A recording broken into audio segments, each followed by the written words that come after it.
You've been turning the same question over in your mind for days now, maybe weeks.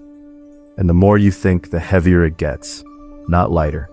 Those well-meaning words, "just stop overthinking," never actually helped, did they? They couldn't reach the place where you're stuck. But here's what's remarkable. The Buddha saw this exact kind of suffering, this endless loop of needing to figure everything out before you could rest. He had something to say about it, not a sharper answer, something quieter and far more freeing. Today's teaching is for the part of you that's exhausted from searching. It was a quiet afternoon. Somewhere in a forest in ancient India, sunlight filtered through the canopy, scattering soft patches of light across the ground. A gentle breeze moved through the grass. Somewhere in the distance, a river ran, steady, unhurried, its water pressing against rocks and then curving around them, never once stopping to ask why. Beside that river, a young monk sat alone. His knees were pulled to his chest, his eyes fixed on the surface of the water. He was watching something that moved freely, while he himself could not seem to move at all. The Buddha noticed him from a distance and watched him quietly. After a long moment, the Buddha walked over and sat beside him, not with the posture of a teacher arriving to correct something, but with the ease of a man who had once sat in exactly the same way, in exactly the same stillness that felt like drowning. He picked up a small stone and held it in his open palm, neither gripping it nor letting it fall. The monk did not look up, but he felt the warmth of someone who was not in a hurry to fix him. "You have been sitting here since morning," the Buddha said, not as a question, but the way one might name a cloud passing overhead. The monk's jaw tightened, and in that small tightening was everything. The months of practice that felt like digging in sand, the mornings he had risen before dawn and sat until his legs went numb, the creeping suspicion that something in him was simply broken in a way that sitting could not mend. The stone in the Buddha's palm caught a sliver of light, and for a moment it looked less like a stone and more like something that had simply forgotten it was ever anything else.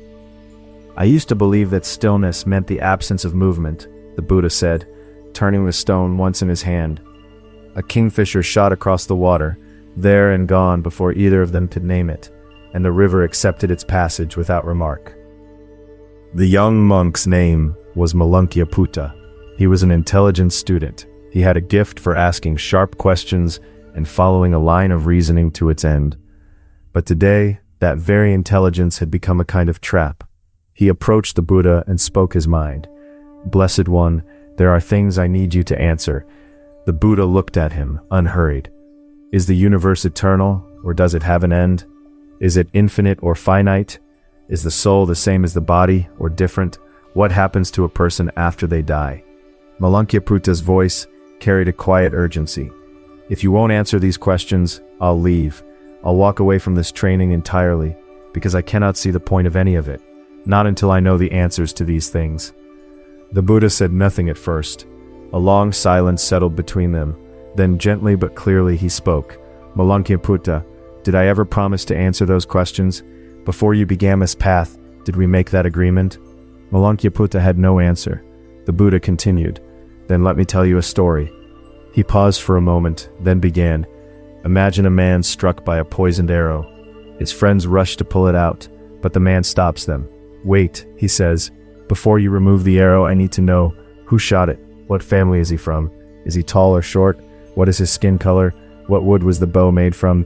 What kind of bird did the feathers come from?'" The Buddha stopped there. "Malankya-Putta, what happens to that man?" The young monk answered quietly, "He dies, before any of the answers come." "Yes." The Buddha's voice held no judgment, only stillness. "Whether the universe is eternal or not, people suffer. Whether the soul and body are one or separate, people grow old and die. The answers to those questions will not remove the arrow that is already inside you." A pause. "What I teach is this. Suffering exists. Suffering has a cause. Suffering can cease, and there is a path toward that ceasing. That is all I have ever taught." Malankya-Putta sat in silence. The river flowed on. It didn't know where it was going. It had no answers. It simply moved, changing shape around each rock, finding the lower ground, carrying itself forward without stopping to understand why. And perhaps that was enough. Perhaps the water did not need to know the name of the sea it was moving toward. only that moving was what water does, that the moving itself was the nature, the practice, the whole of it. Malankaputta looked at his own hands. The arrow was still there. He could feel it. He said nothing more. He stayed, and in staying, something in him, not a thought, but something older than thought, understood that this was already the beginning of pulling it out. So what is this story really telling us? Malankaputta wasn't lazy. He wasn't avoiding his practice out of indifference. He was asking serious questions with genuine sincerity. You could even call it a kind of integrity, refusing to move forward until he understood the foundations. And yet the Buddha redirected him. Why? Not because the questions were wrong, but because the order of things was quietly consuming him. The arrow was in, and while he demanded answers about the archer, the poison was spreading. When we're in pain, we reach for understanding. Why did this happen? What did I do wrong? What does any of this mean? The questions feel urgent and honest, because they are. Pain wants to make sense of itself. But look more closely. Often the real suffering isn't that we don't have the answers. It's that we've decided we cannot move until we do. The first arrow is the pain itself. That may have been unavoidable. The second arrow is the one we drive in ourselves. I must not take another step until I fully understand why this happened. The Buddha's teaching on suffering isn't only about the pain that life hands us, it's also about that second arrow, the one we hold in our own hands. Now consider this. When we say, I can't move forward until I have answers, is that actually true? Water doesn't know where it's going. It doesn't study the landscape before it flows. It simply follows the lowest ground, yields to each new surface, and finds its way forward by moving, not by understanding the whole map first. Maybe we work the same way. Maybe who I am isn't a fixed answer waiting to be discovered. Maybe it's something that emerges through the moving, through encounters and losses and small choices made in the dark. Not a self that finds its path, a self that is shaped by the path. When that possibility settles in, the grip of I can't go on without knowing loosens, just a little. And sometimes, a little is enough. A woman once told me she had spent 3 years waiting to grieve her mother, waiting until she understood why their relationship had been so difficult, why love had felt so tangled with hurt. 3 years of held breath. Then one morning she simply went to the garden and planted something. She couldn't even remember what. And the grief came, not because she had found the answer, but because her hands were in the soil. That is what movement does. It doesn't solve the question. It quietly changes who is asking it. The understanding she had been waiting for didn't arrive as an answer. It arrived as dirt under her fingernails. It arrived as aching knees and the smell of turned earth. And somewhere in the middle of that ordinary morning, tears she hadn't planned on shedding. She told me she never did figure out why love with her mother had been so complicated. How does any of this live inside an ordinary day? At work. When something goes wrong at work, the questions start almost immediately. Why can't I do this right? Am I suited for this at all? If I'm not, why have I been doing it all this time? One question pulls the next, and hours pass, sometimes days, while the actual work sits untouched. In the language of the poisoned arrow, the arrow is in, and we're composing a detailed inquiry into the life history of whoever fired it. The Buddha didn't say stop asking questions. He said the arrow is in right now. Start there. One small thing, today. That single move can lift you out of the swamp of endless wondering in a way that more thinking never will. In relationships, when someone hurts us, we want to understand. Why would they say that? What did they really mean? What does this say about who they are or who I am to them? That longing for understanding is honest, a wounded heart reaching for meaning. But the truth is, we will often never fully know another person's intentions. Sometimes they don't fully know either. I can't take another step until I understand exactly why they did this. That's the second arrow. Water doesn't understand a rock before it flows around it. It simply encounters the obstacle, changes its shape, and continues. The flowing happens before the understanding. I don't have to understand them completely to live today. That small shift in perspective can release something tightly held in the chest. As we age, as the years pass, the body changes, memory softens, roles shift, the face in the mirror becomes unfamiliar, and we find ourselves asking, why must I grow old? Where did my younger self go? Those questions touch something deep and real, but when they become, I was better before, and everything since has been a kind of loss. Then we've placed a fixed, unchanging version of ourselves at the center, and we measure every day against it. The water of our living keeps striking that stone, and that striking is one shape that the suffering of aging takes. Water doesn't try to hold yesterday's form, it takes today's shape in today's landscape, not as surrender, as trust in the flowing itself.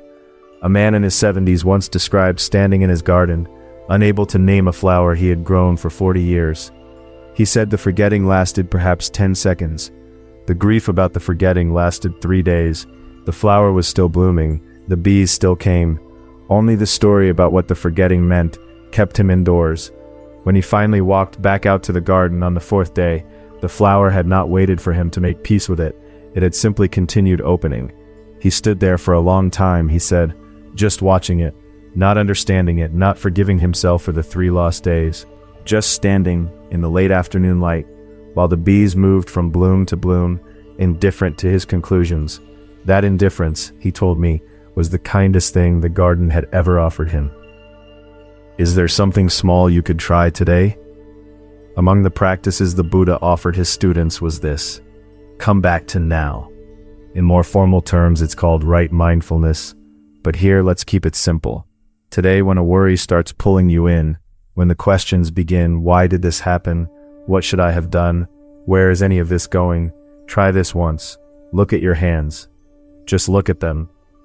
The shape of your fingers, the lines in your skin, the look of your nails. Don't try to think anything, just see.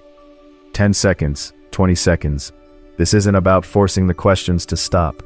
When we're lost in the spiral, we've drifted completely away from right now. Looking at your hands is simply a quiet way to return to the feeling of being here, in a body, in this moment. The way water, even after striking a rock, finds its way back to flowing. There's one more thing worth trying. Somewhere today, do one thing before you feel ready. Reply to a message you've been putting off, not with perfect words, just with honest ones. Spend 5 minutes on something you've been avoiding. Reach out to someone, even if you have no particular reason. Waiting until you feel ready, waiting until everything is clear, waiting until the answer arrives. Sometimes that waiting is the arrow still sitting in the wound. I can't promise that one small move will change everything, but I've seen it before. When still water begins to move, even slightly, the view around it changes. A woman in one of our groups hadn't spoken to her sister in 3 years, not from anger exactly, just from waiting for the right moment, the right words, the right feeling. One afternoon she sent a single line, "I've been thinking of you." That was all. The sister wrote back within the hour. She told us later she hadn't felt ready even as she pressed send. She said her hands were shaking a little. But the moment it was done, something in her chest, something she hadn't noticed, was clenched, quietly let go. The readiness she had been waiting for hadn't arrived before the action. It arrived because of it. This is what the teaching points toward again and again. We do not wait for the river to clear before we step in. We step in and the moving changes us. If there's a question you've been carrying, one you feel you need to answer before you can move on, I want to gently ask you this. Is it really true that you cannot take a single step until that answer comes? Take your time. No need to rush toward a response. Just let the question sit with you for a moment, the way water rests in a hollow before it finds its way forward. A monk once spent 3 years waiting at the edge of a forest, certain that once he understood the nature of suffering, he would finally be ready to enter. One morning a child ran past him, chasing a butterfly deep into the trees, laughing without a single answer in her hands. He watched her disappear between the branches and realized slowly that the forest had never required anything of him. His feet had simply forgotten how to trust themselves. He took his first step that same afternoon, not because he had found his answer, but because the ground was still there, patient and unchanged, exactly as it had always been. And the leaves, and the light, and the small sounds of the forest received him without ceremony, the way an old door opens to someone who has simply stopped insisting it be unlocked first. Living like water begins with truly accepting that all things change, and we explored that foundation in a previous teaching on the Buddhist path through impermanence. The link to that episode is waiting for you in the description. Malunkyaputta didn't leave. The stories tell us he stayed, continued walking the path, continued practicing. Not because the answers finally came, but perhaps because something shifted, the sense that he could keep going without them. Water doesn't know where it will end up.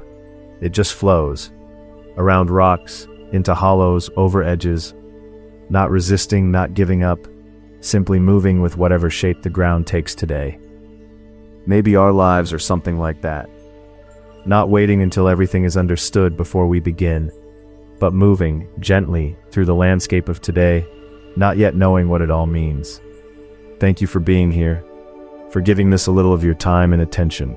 If something in these words stays with you, that's enough. And if nothing sticks today, perhaps a different story on a different day will find you. The river is still flowing. May you walk gently with your questions, as Malankya once did, not carrying them like stones, but letting them float alongside you. And when the path ahead is unclear, remember the water doesn't pause at the bend. It simply continues. May you find in that continuing something quieter than answers, a kind of companionship with the not knowing itself. Like an old traveler who has long since stopped asking how far to the next town, and has learned instead to notice the particular slant of evening light on this stretch of road, right now. That too is a way of arriving. Malankya, we are told, lived to be very old. What's face came to mind while you were listening today? One story a day. In a week your words will change. In a month your eyes will change. In a year the same world will look completely different.